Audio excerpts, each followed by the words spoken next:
শুধু মেদ ভুঁড়ি নিয়ে কথা বলছিলাম, আজকে দ্বিতীয় পর্ব জেনারেল আইডিয়ার জন্য ডায়াগনোসিস কিভাবে করা হয় সেইটি নিয়ে একটু বলি। বিএমআই অর্থাৎ বডি মাস ইন্ডেক্স 30-এর উপরে হলেই তাকে আমরা অবিজ বলি।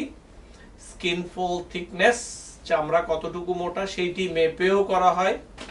আবার কিছু কিছু পরীক্ষাও এর সাথে সাহায্য করে, যেমন রক্ত পরীক্ষা, সিটি স্ক্যান, কোলেস্টেরল, দুঃখিত, রক্ত পরীক্ষা যার মধ্যে কাউন্ট, কোলেস্টেরল, শর্করা, থাইরয়েড টেস্ট ইত্যাদি। যাই হোক, বাচ্চাদের ক্ষেত্রে পার্সেন্টাইল হিসেবে এটিকে সংজ্ঞা দেওয়া হয়। কি কি কমপ্লিকেশন হতে পারে চলুন জেনে নিই।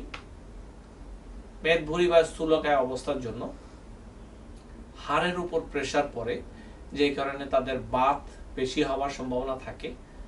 এদের ইনফ্ল্যামেশন বেশি হয় শরীরে, যে কারণে কিছু কিছু ক্যান্সার এদের ক্ষেত্রে বেশি হয়, যেমন জরায়ু ক্যান্সার বেশি হয় এদের, এবং অন্যান্য ক্যান্সারও রয়েছে।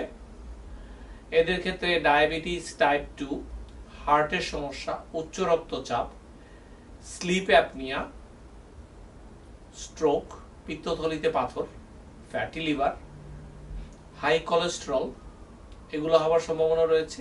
আর্থ্রাইটিস, বন্ধ্যাত্ব এগুলো আমরা দেখি।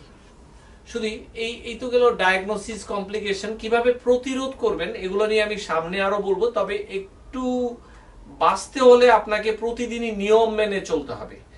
যা যা কারণগুলো বললাম, কিছু মডিফায়েবল কারণ রয়েছে, কিছু মডিফাই ছাড়া কারণ রয়েছে, যেমন জেনেটিক্স আপনি মডিফাই করতে পারবেন না।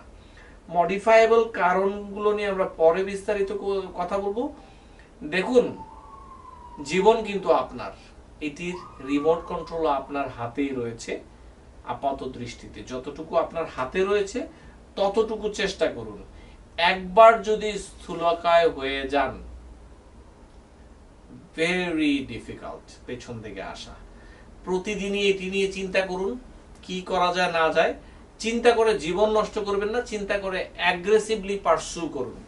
সামনের স্লাইডে আমরা এটির চিকিৎসা নিয়ে কিছুটা ধারণা দিব, পরবর্তীতে আমরা আরো ডিটেইল বলবো। সেই পর্যন্ত আমাদের সাথে থাকার জন্য অসংখ্য ধন্যবাদ।